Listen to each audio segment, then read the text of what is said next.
Oremos juntos.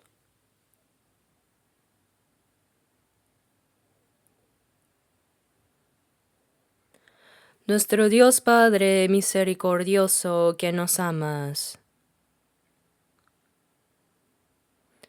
En estos últimos tiempos que tú has determinado, el mundo está lleno de pecado y la maldad parece prevalecer. Pero en medio de todo esto, tú nos has llamado, nos has permitido conocer tu gran amor y gracia y nos salvaste. Gracias porque nos has apartado para ser santos y porque nos permites tener comunión con aquellos en quienes tú moras y obras. Señor, nuestra vida y nuestra alma te pertenecen, pues nos compraste con tu preciosa sangre. Por eso anhelamos vivir el resto de nuestras vidas únicamente para tu voluntad y tu gloria.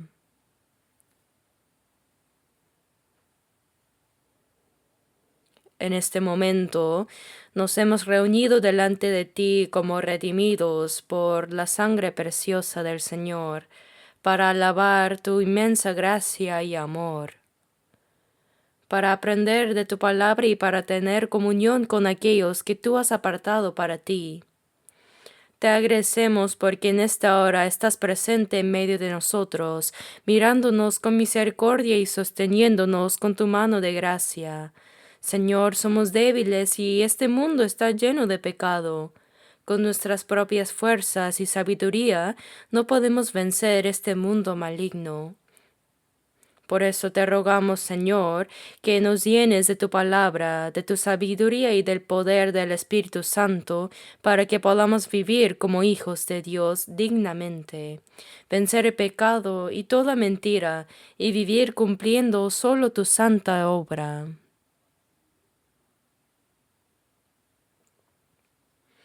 Confiamos, Dios, en que tú siempre estás con nuestras iglesias en todo el país, en todo el mundo, y con todos los hermanos que aun en las dificultades permanecen firmes en la fe y predican el Evangelio. Creemos que tú los sostienes y guardas con tu gracia, con tu palabra y con el poder del Espíritu.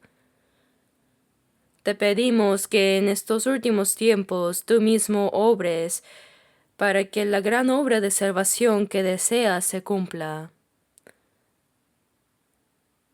Señor, que nos enseñas la palabra necesaria y el camino a seguir en cada momento, en esta hora también a través de la palabra, revélanos la santa voluntad de Dios y lo que debemos hacer.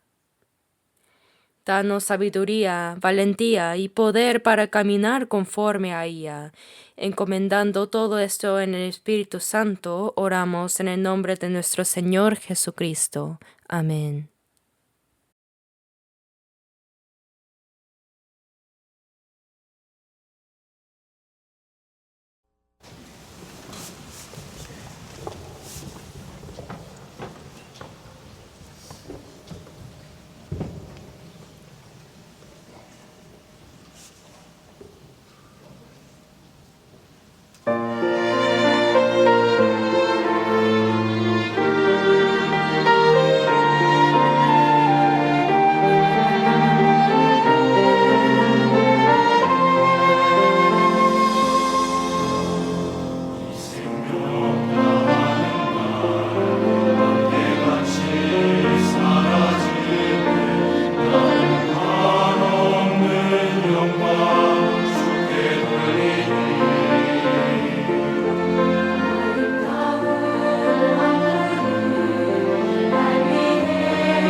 Busquemos la Biblia.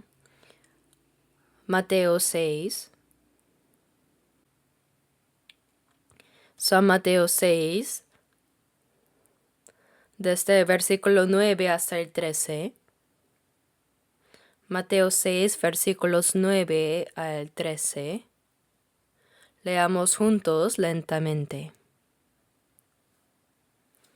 Vosotros pues oraréis así: Padre nuestro que estás en los cielos, santificado sea tu nombre. Venga tu reino, hágase tu voluntad, como en el cielo, así también en la tierra. El pan nuestro de cada día, dánoslo hoy, y perdónanos nuestras deudas, como también nosotros perdonamos a nuestros deudores. Y no nos metas en tentación, mas líbranos del mal, porque tuyo es el reino y el poder y la gloria por todos los siglos. Amén.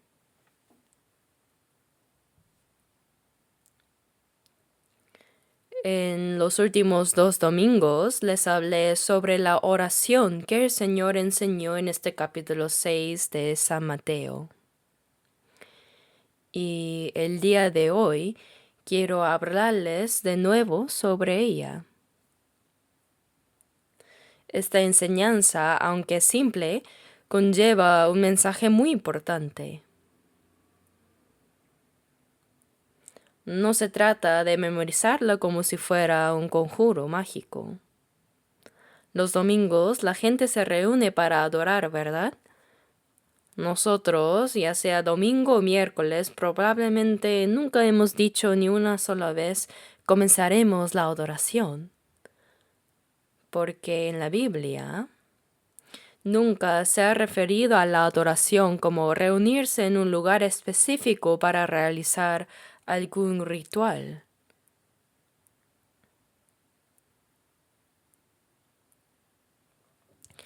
En Juan 4 dice: Dios es espíritu y los que le adoran en espíritu y en verdad es necesario que adoren. Y porque también el Padre tales adoradores busca que le adoren. Y en Romanos 12:1 dice: Os ruego que presentéis vuestros cuerpos en sacrificio vivo, santo, agradable a Dios, que es vuestro culto racional. Como Dios es espíritu, no le interesa que nos reunamos en algún lugar siguiendo algún ritual o manteniendo alguna forma de piedad. Como Dios no es carne como nosotros, sino espíritu, por eso dijo: Dios es espíritu y los que le adoran en espíritu y en verdad es necesario que adoren. Espíritu y verdad. Dicho de manera simple, se refiere al Espíritu Santo y la verdad. Una persona que no ha sido salvada realmente no puede adorar a Dios. Toda la vida que los cristianos renacidos llevan para la gloria de Dios es precisamente la adoración. Por lo tanto, toda vida que se vive siguiendo al Espíritu y la verdad, toda vida que sigue al Espíritu Santo y la verdad de Dios es un sacrificio ofrecido a Dios. Y el Padre tales adoradores busca que le adoren, así dijo. Y en Romanos 12:1 dice que presentéis vuestros cuerpos en sacrificio vivo, santo, agradable a Dios. En la época del Antiguo Testamento, los israelíes ofrecían sacrificios a Dios dentro del templo, matando corderos, cabras o becerros como ofrendas. Esos eran los sacrificios que ofrecían a Dios, pero no eran sacrificios en espíritu y en verdad. Eso fue hasta que Jesucristo vino y se convirtió en la santa ofrenda aceptada por Dios, ofreciéndose a sí mismo a Dios. Y ahora toda la vida de los santos salvos, después de recibir la salvación, la vida que sigue la voluntad de Dios para su gloria, la vida que sigue al Espíritu Santo, es un sacrificio vivo a Dios. Un sacrificio vivo no es un sacrificio muerto, sino todo lo que hacemos mientras estamos vivos y nos movemos, lo que decimos, pensamos y hacemos. Todo lo que hacemos con nuestro corazón, pensamiento y acción es un sacrificio vivo que Dios acepta con agrado. A eso se le llamó culto racional. culto racional. Muchas personas, sin saber qué es el culto, se reúnen y dicen, comencemos juntos el culto. El culto ha terminado. Pero ¿dónde dice eso en la Biblia? Incluso los paganos que adoran ídolos hacen eso. Nosotros no debemos hacer así. Por eso la oración que el Señor enseñó, si la leemos varias veces, todos la memorizaremos. Pero no se trata de memorizarla ni de recitarla como si fuera un conjuro mágico. Por eso, aunque ya he explicado 2 veces sobre la oración del Señor en Mateo 6, todavía ni he terminado de explicar un versículo completo. ¿Por qué? Porque su contenido no es simple. Contiene muchos significados y hay cuestiones que debemos considerar profundamente. Por eso las 2 últimas veces consecutivas hablé sobre las palabras Padre nuestro que estás en los cielos. Así que los cristianos salvados, ahora perdonados de sus pecados por la sangre preciosa de Jesucristo y salvados, se han convertido en hijos de Dios. El Dios en quien creemos es el Dios que está en los cielos. ¿Han pensado en lo que significa esta palabra está en los cielos? No significa que Dios está en ese cielo azul, sino que si vemos Génesis 1:1 dice, en el principio creó Dios los cielos y la tierra. Dice, los cielos y creó la tierra. Dios creó todo el universo y la tierra. Por tanto, Dios, el creador del universo, está por encima de ese universo. Él es quien gobierna todo. Por eso en Hechos 17:24 dice el Dios que hizo el mundo y todas las cosas que en él hay, siendo Señor del cielo y de la tierra.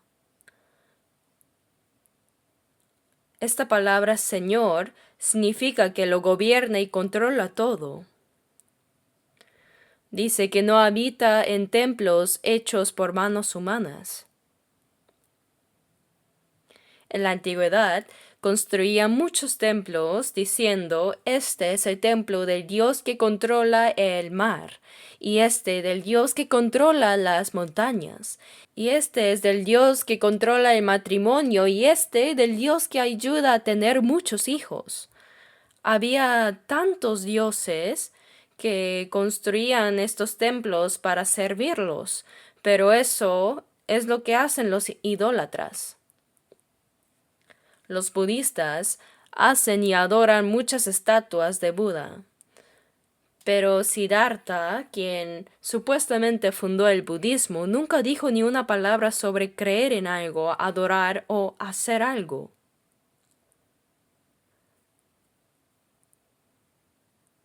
De hecho, el budismo no tiene un objeto de fe, no hay nada.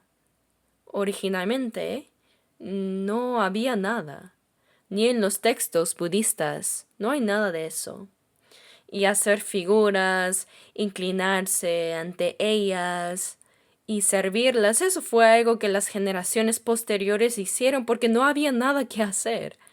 Incluso el pueblo de Israel, cuando Dios los sacó de Egipto y los guió hacia la tierra prometida de Canaán a través de Moisés, cuando Moisés subió al monte Sinaí para recibir los 10 mandamientos y no regresó aún después de una larga espera, ellos dijeron, el varón que nos sacó de la tierra de Egipto no sabemos qué le haya acontecido.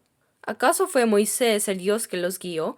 Dios lo estaba haciendo a través de Moisés y se dijo que Moisés era siervo de Dios, pero la gente no puede soportar cuando no hay algo visible.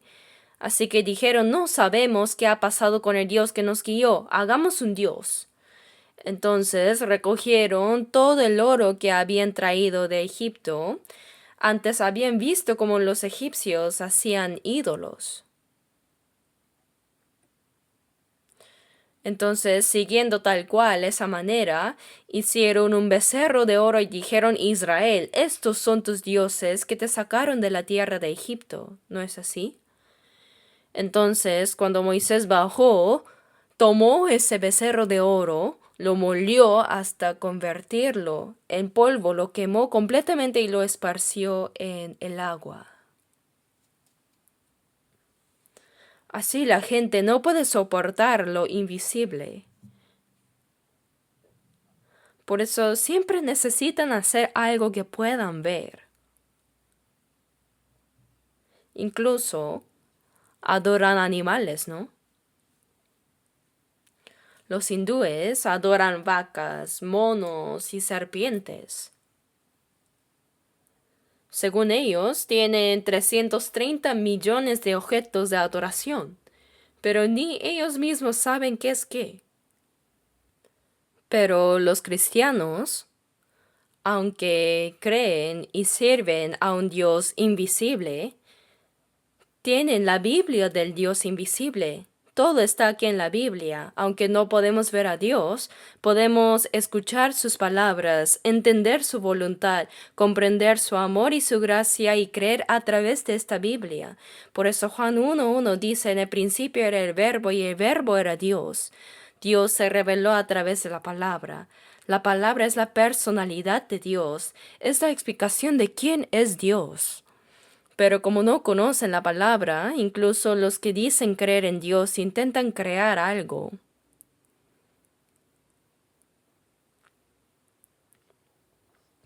Cuando fui antes a la Ciudad de México, visité el museo y allí había muchos ídolos que adoran los mexicanos, muchísimos indeterminables. Hacen figuritas pequeñas y las adoran, pero en la parte delantera frente a todos los ídolos han hecho algo que parece real, como una persona, y es una estatua de María. Está enfrente de todos los ídolos. Y hay otra más. Se inclina ante ella para adorarla. Es absurdo, ¿verdad? Esa estatua de diosa es la diosa que adoraban en la antigua Roma. De todos modos, las personas que no pueden creer en un Dios invisible a través de la Biblia intentan crear algo para adorarlo. Algún lugar o algún ritual. Algunas personas piensan que Dios está dentro del templo, así que actúan libremente y se divierten afuera, pero cuando entran al templo dicen: Dios, ¿cómo estás? Lamento haber vivido según mi propia voluntad durante la semana pasada, pero he venido hoy a adorarte. Luego así canta himnos, escucha el sermón y da una pequeña ofrenda a Dios y dice adiós. Y cuando sale vive como quiere. ¿En qué se diferencia eso de la idolatría? En Hechos 17:25 dice que Dios no es honrado por manos de hombres como si necesitase de algo. ¿Acaso Dios, quien creó y gobierna todo el universo, necesita algo y por eso dice: por favor, sírveme, dame dinero así? Eso es lo que hacen los idólatras por costumbre. Pues Él, Dios, es quien da a todos vida y aliento y todas las cosas, lo que demuestra el poder y la divinidad de Dios. Está en Romanos 1:20, que dice: el eterno poder y deidad de Dios se hacen claramente visibles desde la creación del mundo. Podemos sentir la obra y el amor de Dios incluso al ver una sola flor, ¿verdad? Todo lo que Dios creó nos muestra su poder y divinidad. Al ver las numerosas estrellas del cielo podemos conocer la grandeza de Dios. Y, a través de la historia del pueblo de Israel, se ha revelado detalladamente el carácter de Dios. Los que obedecen la palabra de Dios reciben estas bendiciones y los que se rebelan contra Él reciben este castigo. Él gobierna hacia los obedientes y castiga el pecado. pero perdona cuando se arrepienten. Cuando Dios promete algo, siempre lo cumple. El amor de Dios, su justicia y quién es Dios se muestra a través de la historia del pueblo de Israel. La historia de Israel es la obra de Dios. Muestra quién es Él detrás de la historia de ese pueblo. Por eso, no debemos considerar a ese Dios como lo hacen los idólatras paganos. Pero esta oración que el Señor enseñó, como cada palabra contiene un mensaje tan grande y precioso, no debe terminar simplemente recitándola y leyéndola de corrido, sino que debemos reflexionar profundamente. Pensemos en lo que significa que está en los cielos. Dijo Padre. ¿Es un asunto simple acaso que nosotros llamemos Padre al Dios Creador que creó todo el universo? No es solo por costumbre, Padre nuestro que estás en los cielos. No es solo Padre, sino nuestro Padre. Yo no soy el único que llama a Dios Padre, sino que hay muchos salvados que lo hacen.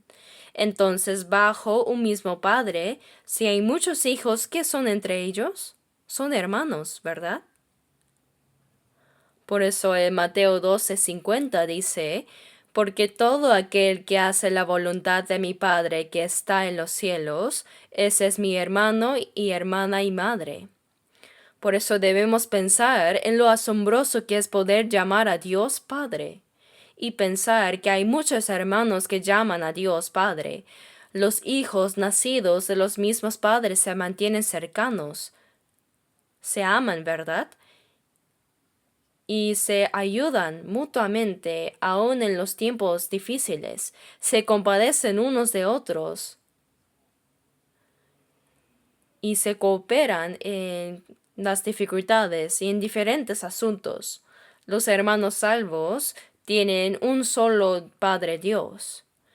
Mientras que lo físico se conecta por la sangre, nosotros estamos conectados por la vida eterna y el Espíritu Santo como hermanos. Como hay un himno que dice, hermanos y hermanas que forman un solo cuerpo habiendo recibido una sola sangre. Cantamos bien los himnos, ¿verdad? Pero ¿realmente son más cercanos que sus hermanos de sangre? Como mencioné el domingo pasado, nuestros padres y hermanos unidos por lazos sanguíneos terminan en unas décadas. Eso termina para siempre. Algunas personas dicen que cuando vayan al cielo vivirán con su propia familia, pero no vivirán así, porque cuando vayamos al cielo los apegos humanos de este mundo no existirán más. Solo estaremos unidos por la vida eterna de Dios y por el Espíritu Santo. Pues si algunos miembros de su familia no llegan a ir al cielo, ¿no sería doloroso verlos en el infierno mientras estemos en el cielo? ¿Sería eso el cielo? No existirá tal cosa. Los lazos humanos ya no existirán más en el cielo, perdonen que lo diga. Solo existirán el amor y la gloria de los santos salvos, sin preocupaciones, ansiedades ni temores. Por eso, mientras tengamos el cuerpo físico, tenemos familia, hermanos, casa y nuestra propia vida, por lo que enfrentamos muchas limitaciones. Pero el Espíritu en nuestro corazón, en el corazón de los salvos, sabe cuán preciosos son los hermanos eternos que forman un solo cuerpo por una misma sangre. Por eso el Señor nos mandó que nos amemos unos a otros como Él nos amó. Un mandamiento nuevo os doy, que os améis unos a otros como yo os he amado. Y Juan 13:35 dice, en esto conocerán todos que sois mis discípulos, si tuviereis amor los unos con los otros. El hecho que los salvos obedezcan a esto después de ser salvos es la evidencia de ser discípulos de Cristo. Y en 1 de Juan 3:14 dice, nosotros sabemos que hemos pasado de muerte a vida, en que amamos a los hermanos. El que no ama a su hermano permanece en muerte. La evidencia segura de nuestra salvación es reconocer y amar a los hermanos salvos.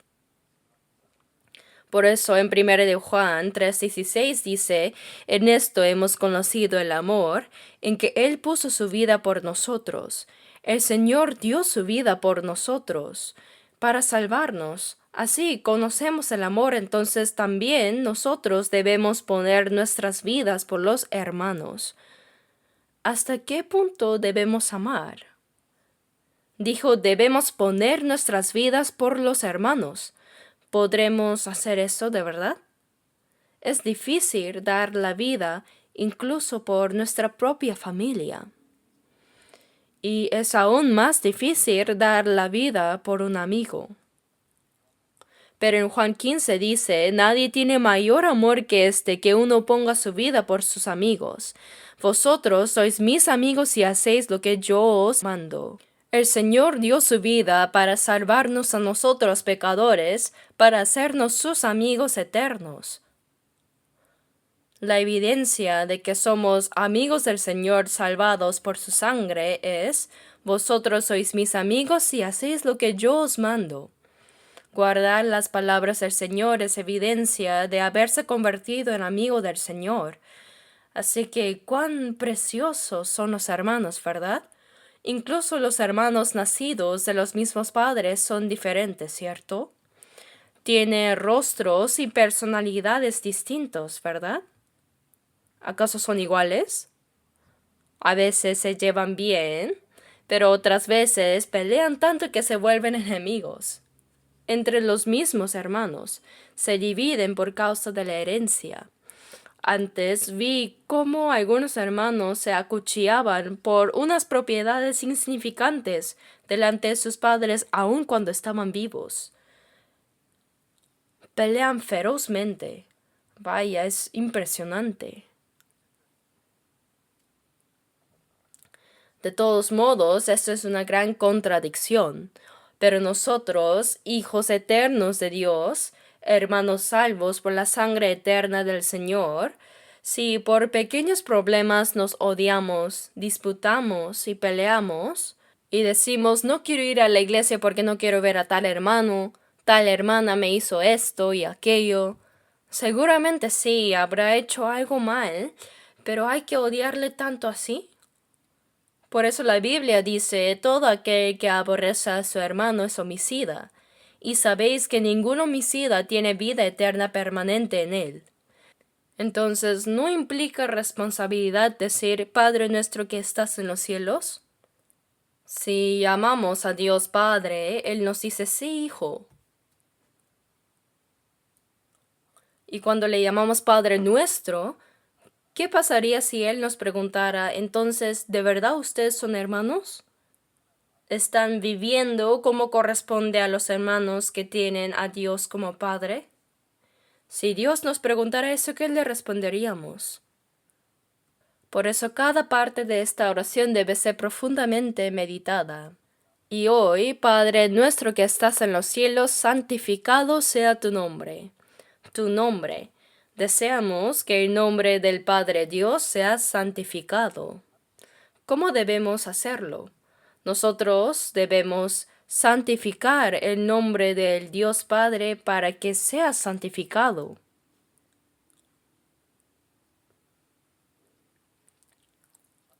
Los hijos deben honrar el nombre de su padre y no deshonrarlo.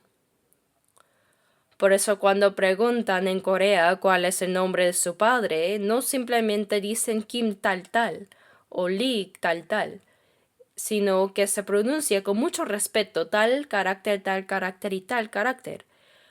¿Por qué es así? ¿Es porque queremos saber qué significa cada carácter en chino?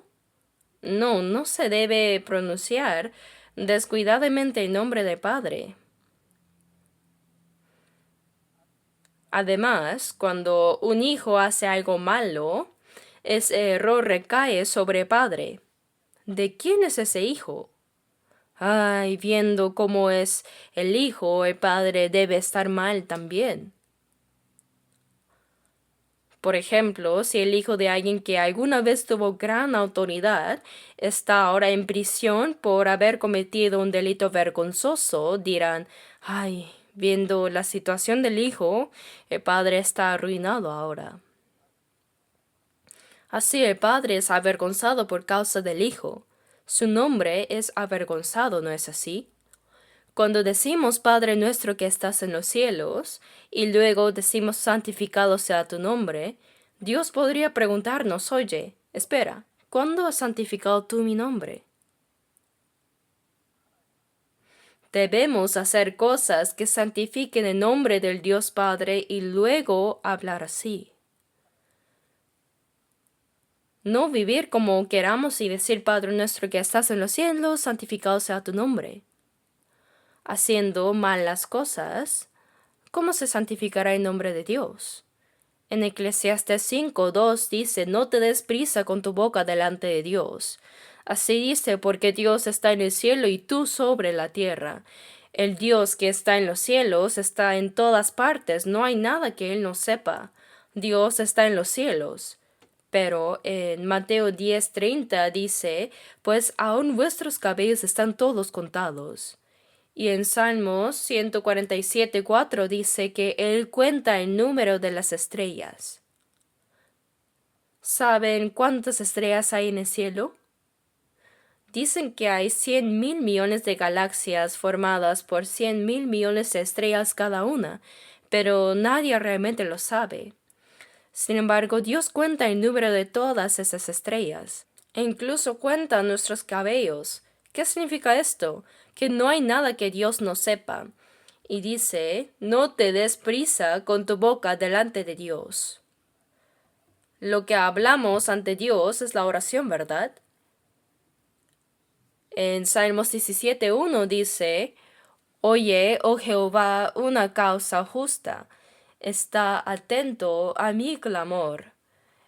Escucha mi oración hecha de labios sin engaño. Oye una causa justa. Escucha mi oración hecha de labios sin engaño. Dios escucha la oración sincera. Algunos, viviendo como quieran, cantan himnos diciendo, Te amo, Señor, más que antes. Los himnos también suben a Dios. En Apocalipsis vemos que las arpas y el incienso subieron al trono de Dios. Las arpas son las alabanzas de los santos y el incienso son las oraciones de los santos. Así está escrito en la Biblia. Dios escucha nuestras oraciones y alabanzas. No es algo que solo nosotros escuchamos diciendo, vaya, cantan bien, y ahí queda, sino que Dios también las escucha. Por eso en Salmos 33 dice, en los íntegros es hermosa la alabanza. La alabanza también debe ser sincera. La letra dice, te amo Señor más que antes. Pero en verdad ama el dinero y ama a sí mismo y el placer más que a Dios. ¿Pero cómo? Con la boca nomás ama más a Dios.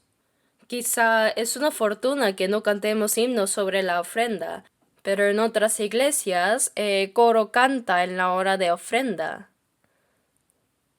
Salvador, a ti te entrego todo sin escatimar. Entonces pasan la canastilla de la ofrenda. Todo sin escatimar, pero en realidad les duele, ¿no? Quieren ofrendar mucho, pero siente lástima, y si dan monedas harán ruido al caer. Yo también asistía a una iglesia desde la secundaria, y cuando iba llevaba 100 wones, que son la antigua moneda de Corea. Pero me dolía ofrendar todo, que en el camino me gastaba 50 y solo ofrendaba 50 wones. En ese entonces no sabía qué era la gracia de Dios ni la salvación.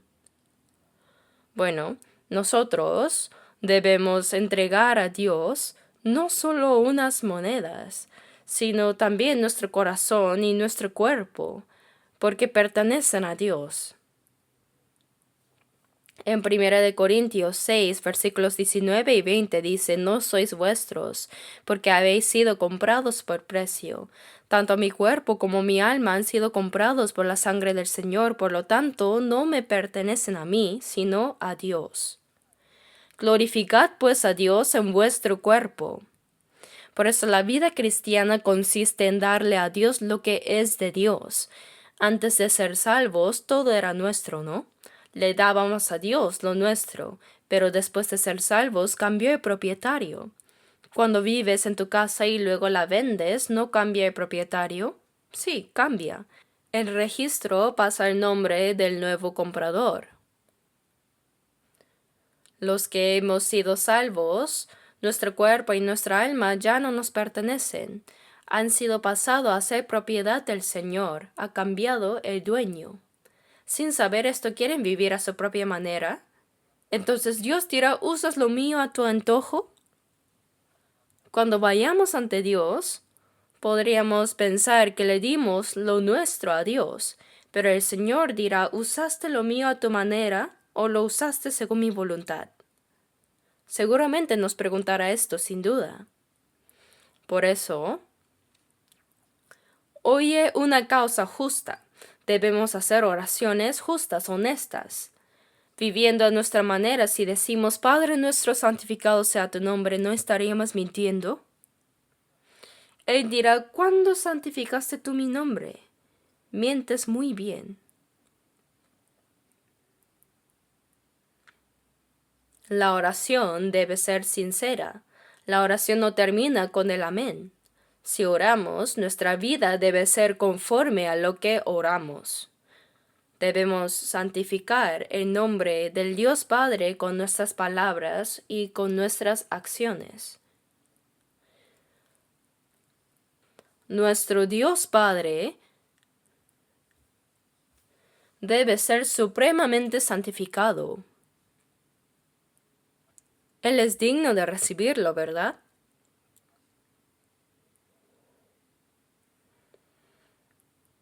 Abramos por un momento Romanos 2. Romanos capítulo 2.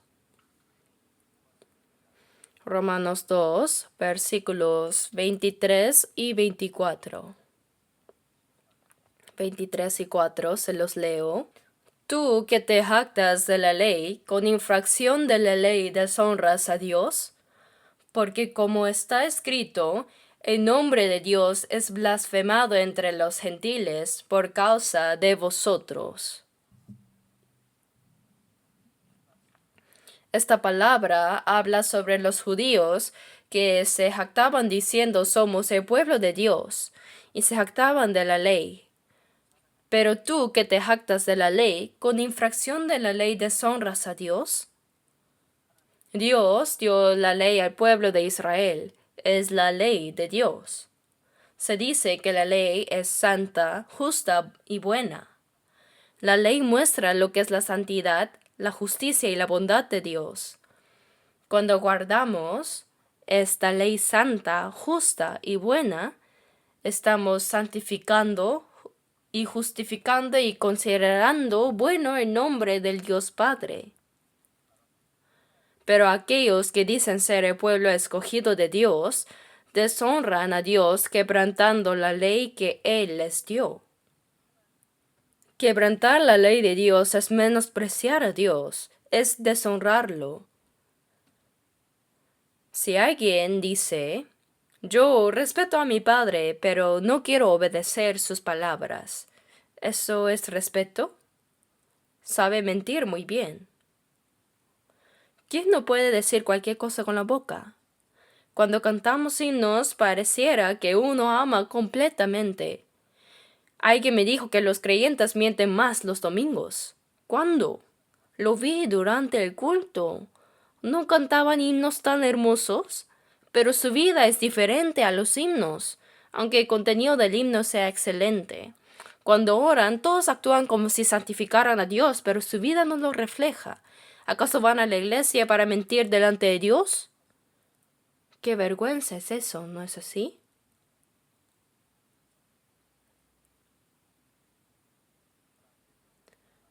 Quebrantar la ley de Dios es deshonrar a Dios.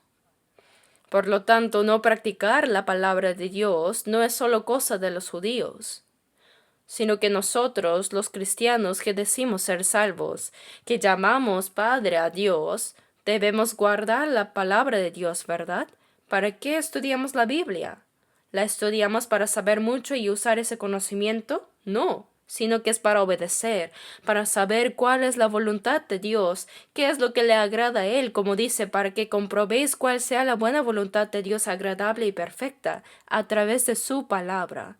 No solo para discernir eso, sino para vivir según la voluntad de Dios, para agradarle. Para eso estudiamos la Biblia. Conocemos bien la Biblia, muchos la conocen perfectamente, pero no la practican. Dios le dijo al profeta Ezequiel sobre Israel: y vendrán a ti como el pueblo, y estarán delante de ti como pueblo mío, y oirán tus palabras, y no las pondrán por obra. Antes hacen halagos con sus bocas, y el corazón de ellos andan en pos de su avaricia. Con la boca cantan bien, oran bien, hacen todo bien, pero su corazón anda en pos de su avaricia. Cuando vemos a los creyentes durante el culto, son piadosos, solemnes, oran maravillosamente, y qué hermoso es el contenido de los himnos. Hay confesiones de fe, promesas ante Dios, testimonios, palabras sobre la vida cristiana. Hay muchos himnarios y también contenido de oración. Pero esos himnos no son simple invención humana. Los buenos himnos originales son poemas escritos por cristianos renacidos. Son confesiones de fe que surgen del corazón y luego otros les ponen música y así se convierten en himnos. Pero quien canta estos himnos lo hace por simple diversión, con un corazón completamente diferente al autor.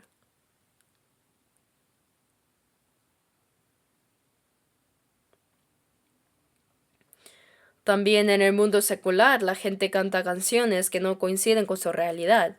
Cantan: ¿cuántos años hace que dejé mi tierra natal? ¿Y dónde cantan eso? Acostados en el suelo de su casa natal. Cantan como si hubieran dejado su tierra. No tienen la tierra natal en su corazón. El árbol sauce allá floreció este año también. En su tierra natal ya construyeron una autopista y hace tiempo que desapareció ese árbol sauce.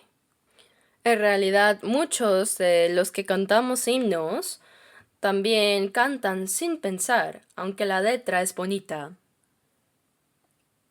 Por eso dijo a los judíos: tú que te jactas de la ley y de que eres el pueblo de Dios, con infracción de la ley deshonras a Dios. En verdad, ellos no amaron a Dios. Y en Juan 5:42 vemos que Jesús les dijo a los judíos: mas yo conozco que no tenéis amor de Dios en vosotros. El Señor lo ve claramente. Se jactan de ser el pueblo de Dios, pero no tienen amor por Dios en sus corazones. No lo aman ni lo glorifican. Tanto aquellos judíos como los creyentes de hoy son iguales. Entre los que creen en Jesús hay quienes en realidad no lo son y entonces sería inevitable para ellos, pero incluso entre los cristianos salvos, algunos vienen a la iglesia y cantan himnos solemnemente, oran y aprecian la palabra de Dios. Perdón por decirlo así, pero hay personas que solo aprecian, califican si está bien o mal. Pero no se trata de si está bien o mal, sino que si la palabra de Dios se transmitió correctamente. Si es así, debería recibirla como la palabra dada por Dios y decir en nuestro corazón: amén, la palabra es verdad, viviré conforme a ella, e ir así. Pero solo aprecian el sermón y al salir por la puerta de la iglesia lo olvidan todo y viven según su propia voluntad. Eso es deshonrar a Dios. En Éxodo 20, versículo 7 dice, no tomarás el nombre de Jehová tu Dios en vano, porque no dará por inocente Jehová al que tomare su nombre en vano. ¿Qué significa tomar el nombre de Jehová en vano?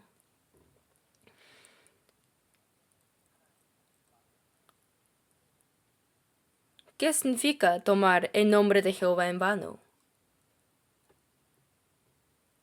Es vivir según su propia voluntad sin seguir la palabra de Dios. Esas personas no tienen derecho a invocar el nombre de Dios. Una persona que se llama a sí misma hijo de Dios, que dice Padre nuestro que estás en los cielos, actúa según su propia voluntad y sin pensar dice Padre nuestro. Entonces los ángeles dirán, ah, qué triste debe estar Dios tener un hijo así. Qué mal hijo.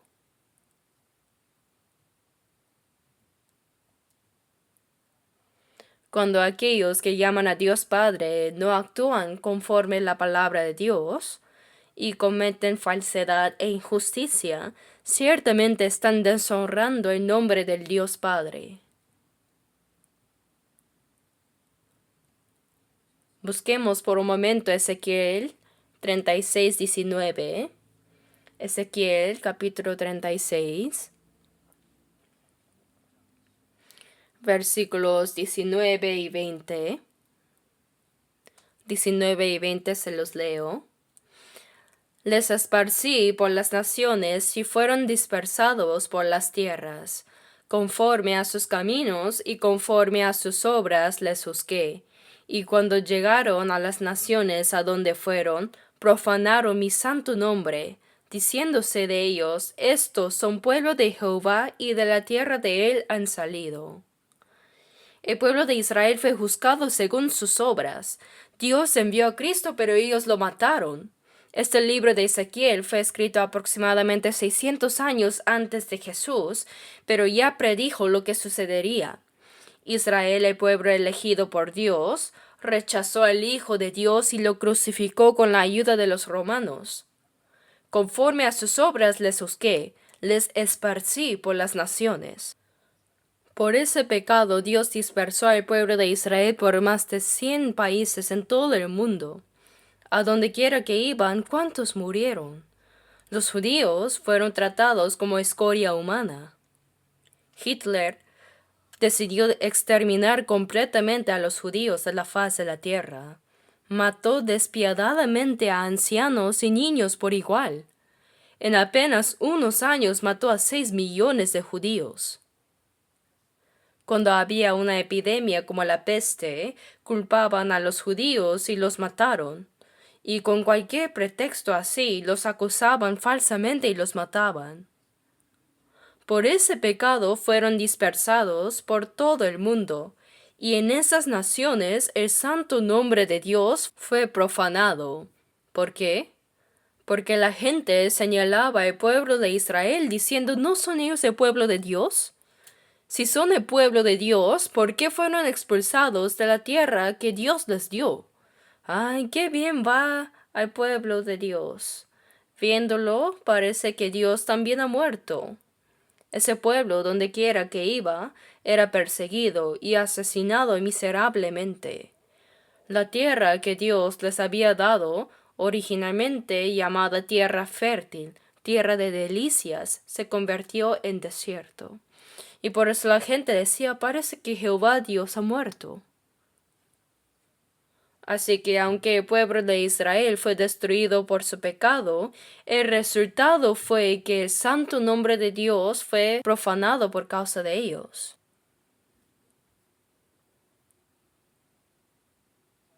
En Isaías 52:5, Dios dice que por causa de mi pueblo, continuamente es blasfemado mi nombre todo el día. Continuamente es blasfemado mi nombre todo el día. El pueblo de Israel profanaba el nombre de Dios continuamente, todo el día.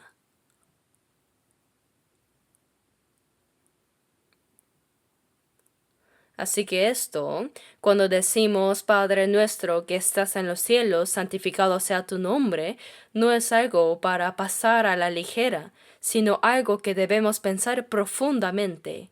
Cada palabra de esa breve oración tiene un contenido tan profundo, ¿no es cierto? Nos ha dicho la esencia de esa oración, su significado más importante.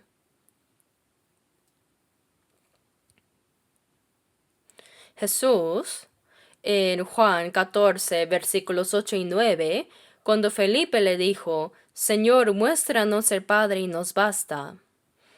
Jesús le respondió, el que me ha visto a mí, ha visto al Padre. ¿Cómo pues dices tú, muéstranos el Padre? El que me ha visto a mí, ha visto al Padre. En Juan 1:17, el poder invisible y la divinidad de Dios se manifestaron a través de Jesús, ¿verdad? Jesús es Dios que vino en cuerpo humano. Por eso en Juan 1:1 dice, en el principio era el verbo y el verbo era Dios. Y en Juan 1:14, y aquel verbo fue hecho carne y habitó entre nosotros. Jesús es Dios, el verbo manifestado en carne. En el Antiguo Testamento Dios habló por medio de su palabra, y ahora ese Dios que habló por su palabra vino en carne. El nacimiento de Jesús, su vida, su muerte, resurrección y ascensión, todo ello revela quién es Dios y cuánto Él nos ama. Resucitar a los muertos, limpiar a los leprosos, alimentar a más de 5,000 personas con pan, calmar la tempestad, todo eso es el poder de Dios, ¿no? Y, a través de Jesús, se manifestó la palabra y el amor de Dios. Por eso dijo, el que me ha visto a mí ha visto al Padre. Y también en Juan 12:45 dice, y el que me ve, ve al que me envió. Jesús, como el Hijo de Dios, mostró al Padre. Hay personas en el vecindario que dicen, oye, al verte me acuerdo de tu difunto padre. Tu apariencia es exactamente igual y hasta tu manera de hablar y comportarte se parecen a las de tu padre. ¿No dicen eso? Sí, si el padre es excelente, es bueno que los hijos se parezcan al padre. Y dicen, hasta tu manera de caminar se parece a tu padre. Jesús es Dios manifestado como hombre, ¿verdad? Jesús no es una persona como nosotros. Por eso en Filipenses 2:6 dice, el cual siendo en forma de Dios, se despojó a sí mismo, tomando forma de siervo, hecho semejante a los hombres. Jesús no es un ser humano, es Dios quien vino haciéndose como un hombre, haciéndose obediente hasta la muerte. Para salvarnos, Jesús, como el Hijo de Dios, manifestó al Padre, ¿verdad? Entonces, ¿no somos nosotros también hijos de Dios? Aunque no podamos manifestar a Dios completamente como lo hizo Jesús, nosotros hemos comprendido el amor de Dios, hemos recibido la vida de Dios y también hemos recibido el Espíritu de Dios, ¿cierto? En Mateo 5:48 Jesús dijo, Sed pues vosotros perfectos, como vuestro Padre que está en los cielos es perfecto. Si el Padre es excelente, le diría a su Hijo, Oye, con que te parezcas a mí solo la mitad, hijo, está bien. Un padre excelente estaría satisfecho si su hijo se le pareciera, aunque sea en la mitad. Sin embargo, Dios no dijo que está bien parecerse a Él solo a medias. Jesús dijo, Sed pues vosotros perfectos como vuestro Padre que está en los cielos es perfecto. ¿Cómo puede una persona llegar a ser perfecta como Dios? poco a poco, paulatinamente, vamos pareciendo más a Él, conforme crecemos en la fe después de recibir la salvación, ¿sí? A medida que crecemos, el carácter de Dios se va formando poco a poco en nuestro interior. Si vemos 1 Corintios 3, versículos 4 al 7, dice, el amor es sufrido, es benigno, el amor no tiene envidia, el amor no es jactancioso, no se envanece, no hace nada indebido, no busca lo suyo, no se irrita, ni guarda rencor, ni goza de la injusticia, mas se goza de la verdad. Todo lo sufre, todo lo cree, todo lo espera, todo lo soporta. Ahí está claramente descrito qué es el amor. ¿Saben qué es eso? Es el carácter del Señor. Si pusiéramos el nombre de Jesús ahí, diciendo Jesús es así y así, sería 100% correcto. Pero ese Señor está dentro de nosotros. Por eso en Filipenses 2:5 dice, haya pues en vosotros este sentir que hubo también en Cristo Jesús. El apóstol Pablo en 1 Corintios 11:1 dice, sed imitadores de mí, así como yo de Cristo. Y en Gálatas 6:17 dice, yo traigo en mi cuerpo las marcas del Señor Jesús. Las marcas del sufrimiento de Jesús se manifestaron a través del cuerpo de Pablo. Así que aunque Jesús se fue, el Espíritu vino y Jesús fue reproducido, es decir, se manifestó de nuevo a través del cuerpo de Pablo. ¿Hay alguna mancha en la vida del apóstol Pablo? Desde el momento en que recibió la salvación hasta que fue martirizado mientras predicaba en Roma, Jesús se manifestó a través del cuerpo de Pablo. Las marcas del sufrimiento de Jesús se manifestaron en él. ¿Qué debemos hacer nosotros? Decimos, ¿cómo nos atrevemos a imitar a Jesús así? ¿Cómo podríamos imitar a Pablo? Jesús es el unigénito de Dios, el modelo de Dios. Si pones algo en un molde, sale exactamente igual, ¿verdad? Por eso cuando ven a un hijo que se parece tal cual a su padre, dicen, vaya, son como dos gotas de agua, son igualitos. ¿No dicen eso? Aunque no podamos parecernos completamente a Él, ¿no deberíamos imitar poco a poco a Jesús y al Dios Padre? Si es un hijo de Dios, ¿cómo puede ir pareciendo cada vez más al diablo? ¿Cómo puede decir que en él hay amor y la vida de Dios? ¿Cómo podemos decir que tiene el Espíritu de Dios? Debemos parecernos cada vez más a él. Se va renovando hasta el conocimiento pleno. Y en 2 de Pedro 1:4 dice para que por ellas llegaseis a ser participantes de la naturaleza divina. El carácter de Dios debe formarse progresivamente en nosotros. Eso sucede cuando oramos, aprendemos la palabra y obedecemos. Nos vamos pareciendo más a Él, ¿sí? Nos vamos pareciendo más y cuando el Señor venga, hasta nuestro cuerpo será transformado en un cuerpo glorioso como el del Señor. Por eso dice, y todo aquel que tiene esta esperanza en Él se purifica a sí mismo, así como Él es puro. Si leemos todo 1 de Juan 3, versículos 2 y 3, nos dice esto. Así que poco a poco debemos parecernos más al Señor. Así como Jesús dijo, el que me ha visto a mí ha visto al Padre, como Dios es invisible, qué bueno sería si pudiéramos decir, míreme a mí, pues yo también me estoy pareciendo poco a poco a Dios Padre, ¿verdad? Debemos imitarlo más y más. Así que veamos brevemente 1 de Pedro, capítulo 1.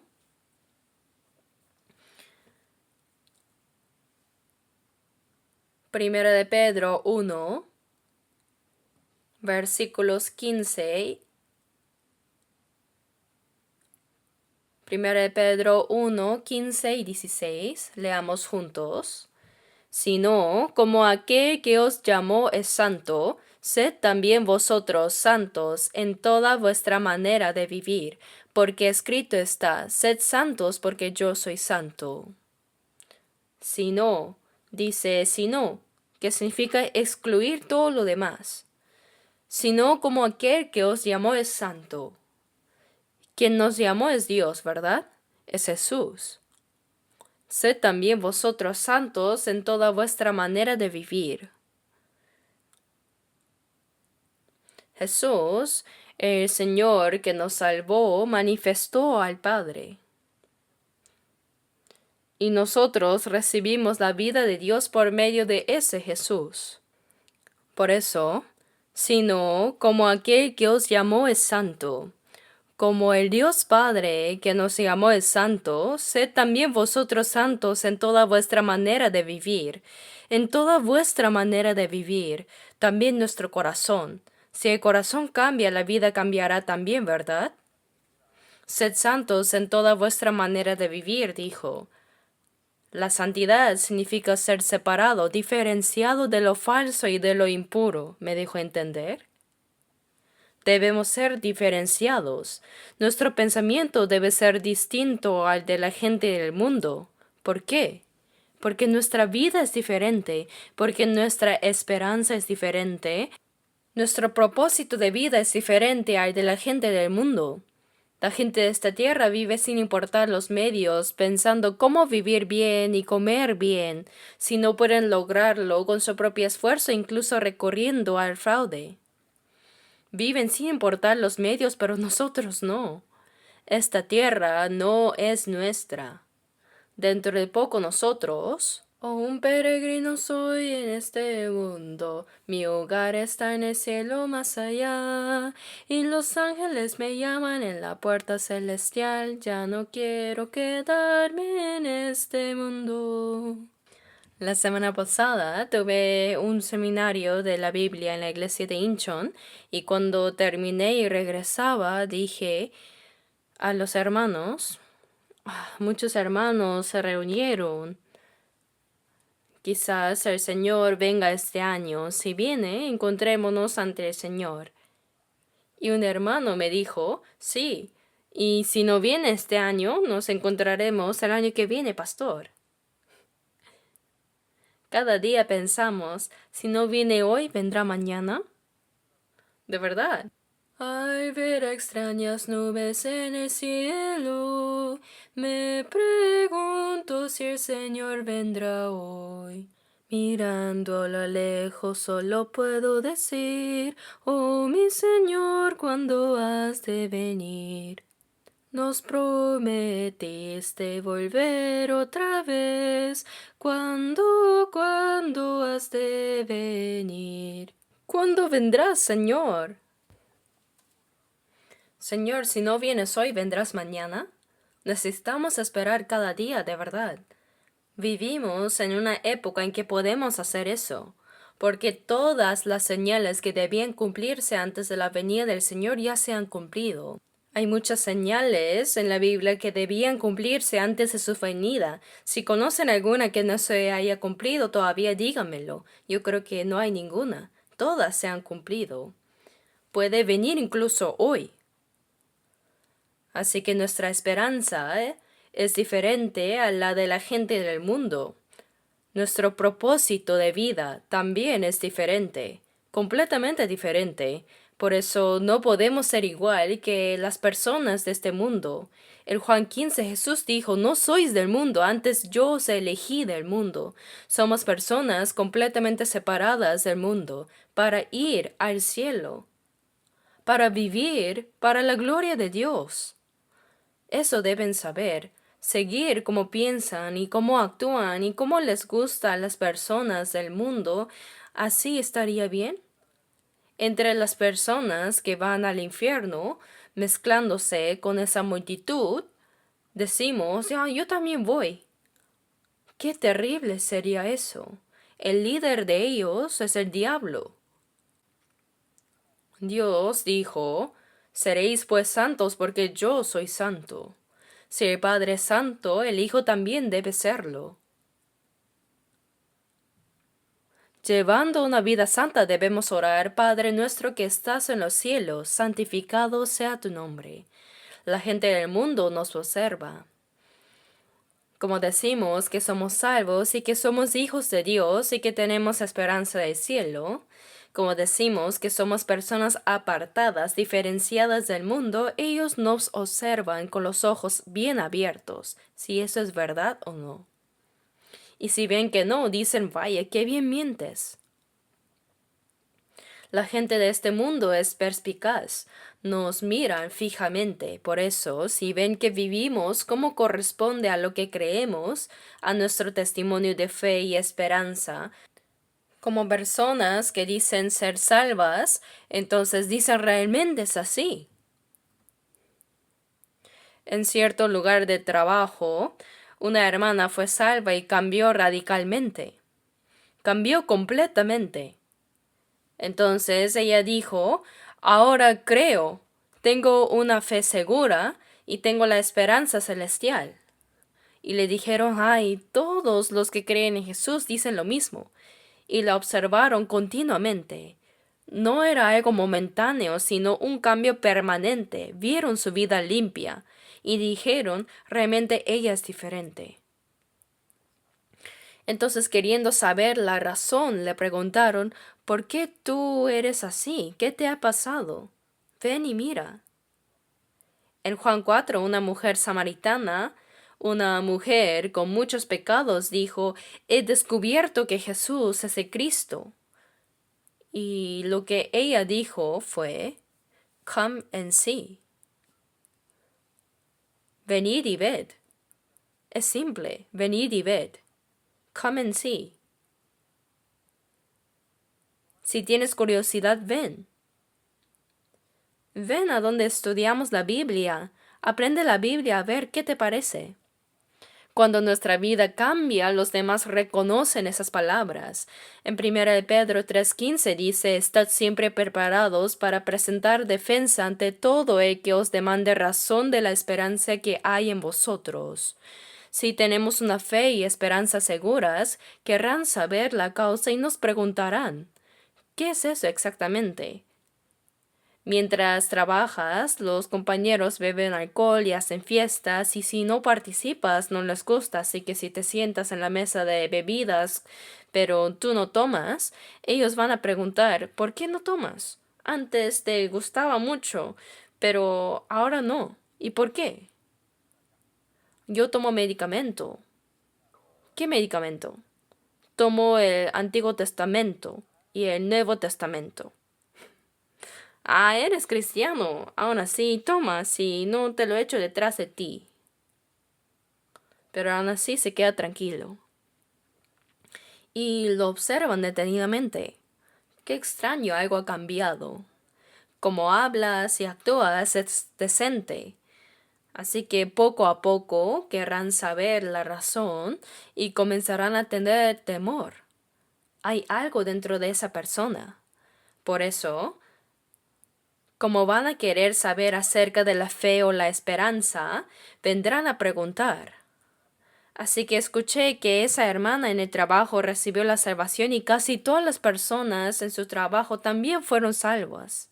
De verdad es sorprendente. En el trabajo, cuando eres salvo, no solo aparentando, como dice Colosenses 3, no sirviendo al ojo, no hay que aparentar como si fuera para las personas, sino como para el Señor.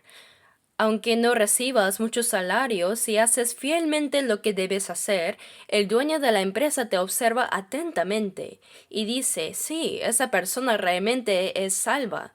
Entonces te confía cosas importantes y te confía hasta su dinero. Por eso en Proverbios dice, ¿has visto hombre solícito en su trabajo? Delante de los reyes estará y no estará delante de los de baja condición. Los cristianos tienen que mostrar algo. No vivir con astucia, solo pendientes de las apariencias, haciendo cosas malas a escondidas. No así, sino viviendo realmente de forma limpia y honesta. Si las personas no te recompensan, como dice, sabiendo que del Señor recibiréis la recompensa de la herencia, porque a Cristo el Señor servís. El trabajo también es un lugar para servir al Señor. El hogar también. En el hogar, el esposo para la esposa y la esposa para el esposo, los hijos para los padres y viceversa, todo eso es un lugar para obedecer y poner en práctica la palabra del Señor. Es el lugar para servir al Señor y el trabajo también. Igualmente cuando venimos a la iglesia, todo lo que uno cree debe manifestarse en la vida para ser un verdadero cristiano.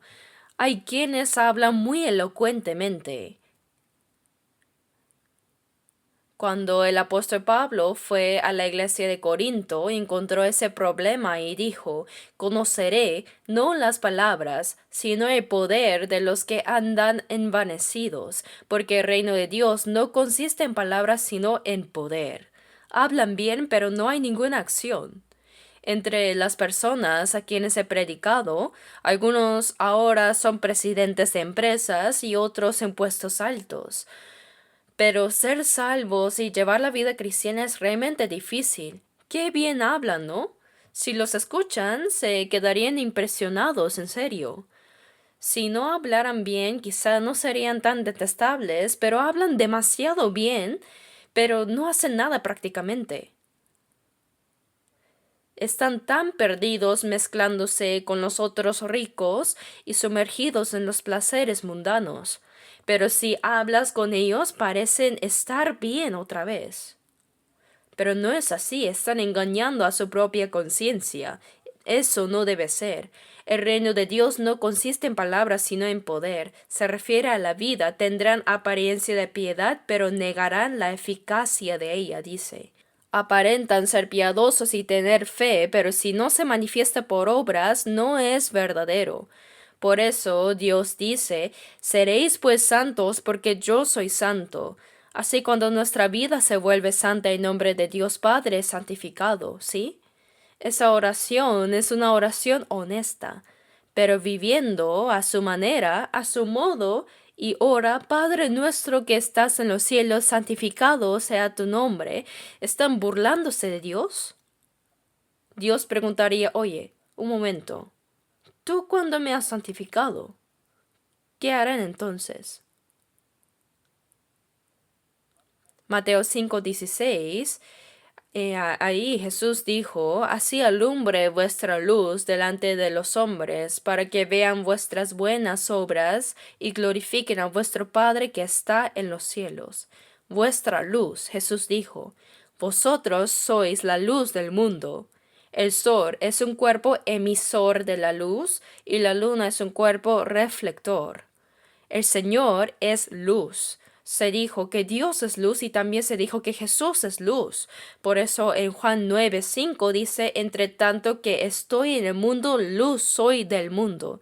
Y Juan 8:12 dice: el que me sigue no andará en tinieblas, sino que tendrá la luz de la vida.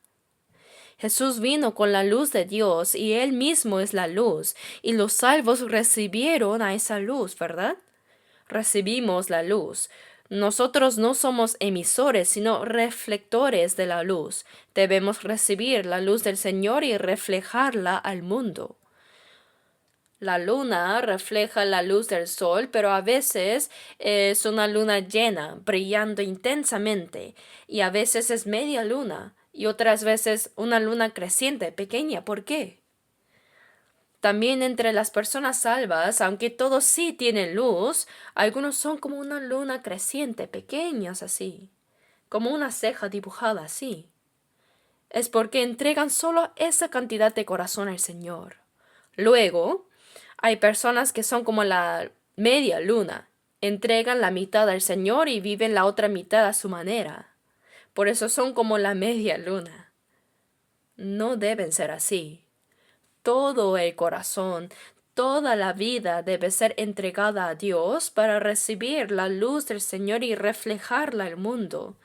Así alumbre vuestra fe delante de los hombres, para que vean vuestras buenas obras y glorifiquen a vuestro Padre que está en los cielos.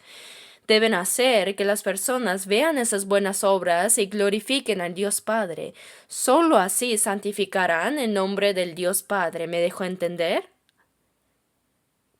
¿De qué sirve solo entender? Hay que practicarlo. Deben hacerlo, ¿sí? Primera de Pedro 2. Busquemos un momento Primera de Pedro 2, versículo 12. Leamos juntos el versículo 12. Manteniendo buena vuestra manera de vivir entre los gentiles, para que en lo que murmuran de vosotros como de malhechores, glorifiquen a Dios en el día de la visitación, al considerar vuestras buenas obras. Dice entre los gentiles. En la Biblia, los gentiles se refieren a los que no son salvos. Manteniendo buena vuestra manera de vivir, debemos mantener buenas nuestras palabras y acciones. Para que en lo que murmuran de vosotros como de malhechores, hay personas que nos critican, ¿no? Como los judíos con Jesús. ¿Cuán santo era Jesús? Pero decían que él engañaba al pueblo, que prohibía dar tributo a César, que decía ser rey y otras cosas más. Lo cubrieron de mentiras y pidieron su muerte. También al apóstol Pablo intentaron culparlo y matarlo. Pero como él tenía la ciudadanía romana, dijo: a César apelo. Así fue a Roma para ser juzgado y después de predicar durante 2 años murió. Los gentiles nos calumnian diciendo que hacemos el mal. ¿Saben cuánto insultan a los cristianos salvos? Hace tiempo, 6 meses después de casarme, fui a la ciudad de Mokpo. En ese tiempo no teníamos iglesias en la región de Honan. Era 1969. Fui brevemente a predicar y me quedé atrapado ahí durante 5 años. Y luego fui a Gwangju y se inició la iglesia en esa ciudad también. Pero lo que quiero contar es que había muchas personas que querían matarme. ¿Quiénes? Los pastores. No saben cuánto me criticaban, pero Dios bloqueó todo eso. Dice: lo que murmuran de vosotros como de malhechores. ¿Saben cuántas personas nos persiguen? ¿Tenemos algo malo acaso? ¿Hay algo incorrecto bíblicamente? A las personas que nos critican, ahora ya no nos quedamos callados. Por ejemplo, si el pastor de alguna iglesia grande dice que nuestra iglesia es herética o algo así, tranquilamente compramos una maceta y vamos allá y decimos: venimos a saludar. Pastor, nuestra iglesia es tal iglesia. ¿Acaso ha dicho usted que somos herejes? Si es así, parece que hay un gran malentendido. ¿Ha escuchado nuestros sermones? Tenemos libros y si presiona Misión Palabra de Vida aparecen todos los sermones, de los domingos, de los miércoles también, y todos los seminarios de la Biblia y de retiro. ¿Ha visto todo eso? Por si acaso hay algo incorrecto bíblicamente. ¿Por qué dice que somos herejes sin haberlo visto? ¿Puede responsabilizarse ante Dios? Los judíos llamaron hereje a Jesús y lo crucificaron, y llamaron a Pablo cabecilla de herejes e intentaron matarlo cuanto lo persiguieron. Y ahora también los católicos mataron a muchos cristianos llamándolos herejes, los quemaron sin juicio. ¿Cómo puede responsabilizarse? Entonces, ya no vuelven a hablar. Investigamos que una vez un pastor presbiteriano en un puesto alto, como la gente nos insultaba tanto, él vino en secreto y escuchó la palabra de nuestra iglesia, ocultando su identidad continuamente. Se sentó allá atrás como si fuera la primera vez y dijo después: escuché y no hay nada incorrecto. Predican puramente solo el Evangelio. Así que hay un libro grande. En un libro llamado Ortodoxia y Herejía escribió: yo fui y lo investigué todo y ellos no son herejes. Solo predican el Evangelio puro. Pero las personas que insultan ni siquiera escuchan lo que dice esa persona, insultan sin razón de verdad. Pero nosotros, manteniendo buena vuestra manera de vivir entre los gentiles, para que en lo que murmuran de vosotros como de malhechores glorifiquen a Dios en el día de la visitación, al considerar vuestras buenas obras. Dice, al considerar vuestras buenas obras en el día de la visitación. Cuando oramos y predicamos, hay un día en que Dios hace que esas personas comprendan. Cuando ellos reciben la salvación, glorificarán a Dios. Por eso nosotros debemos mostrar con nuestras buenas acciones que somos hijos de Dios. Así, no solo santificamos el nombre del Dios Padre, sino que también mostramos que pertenecemos a la verdad y que somos discípulos de Cristo. Debemos demostrarlo. Hermanos, deben saber que desobedecer la palabra de la Biblia que aprendemos y conocemos es deshonrar el nombre de Dios. No somos cristianos formales, ni somos religiosos, sino somos cristianos. Somos hijos de Dios. Somos personas con la esperanza del cielo, los que albergan al Espíritu Santo, los que tienen un propósito claro en la vida. Entonces, ¿no debería ser diferente nuestra vida también? ¿Puede una persona salva vivir de manera similar a una que no es salva? ¿Puede alguien que irá al cielo vivir como alguien que irá al infierno? No es posible. Vosotros sois la luz del mundo. Somos personas separadas de la oscuridad. La luz y la oscuridad están separadas. ¿Cómo puede una persona salva ser como un murciélago? Ni una cosa ni otra. El murciélago no es ni ratón ni pájaro. ¿Qué es? No deben vivir así. Como hijos de Dios, hay que vivir con dignidad. ¿Tienen miedo de recibir insultos de quienes nos critican? No. Con dignidad, que vengan y vean si lo que predicamos es verdad o no. Por eso hay bastantes personas que vienen a escuchar en secreto y reciben la salvación. Como sea que escuchen, ¿no? Antes, cuando predicaba en Mokpo, todos los pastores me criticaban y un anciano de una iglesia grande vino a escuchar y después confesó. Como el pastor de nuestra iglesia insistía tanto en que aquí había herejes, quise ver cómo eran. Parece que vino pensando si la persona que enseñaba la Biblia tendría cuernos o algo así. Pero después de escuchar, confesó. Veo que es exactamente la Biblia, predican el Evangelio puro. Debo ir y decirle a nuestro pastor que ya no critique más. Hubo varias personas así. Un pastor se sentó justo frente mío. Era un pastor anciano de baja estatura y me miraba fijamente así. De verdad, me miraba tan intensamente que me sentía incómodo y apenas podía predicar. Aún así, dije todo lo que tenía que decir. Y cuando terminó el sermón, esa persona vino corriendo hacia mí y dijo, Pastor, en realidad en mi iglesia, como los pastores lo criticaban tanto, dijeron que aquí enseña un joven de la provincia de Gyeongsang. En ese tiempo yo era joven, pues tenía solo unos 28 o 29 años. Hoy vine porque lo insultaban tanto a usted, diciendo que iban a derribarlo inmediatamente y preguntando cómo podían dejar a alguien así. Pero después de escuchar todo, me di cuenta de que el Evangelio es puro aquí. Si yo tuviera tiempo, visitaría a todos los pastores para decirles que ya no hagan eso, pero como no tengo tiempo ahora, me retiro. Pero siga usted testificando con valentía. Había también un pastor así. Hay todos tipos de personas.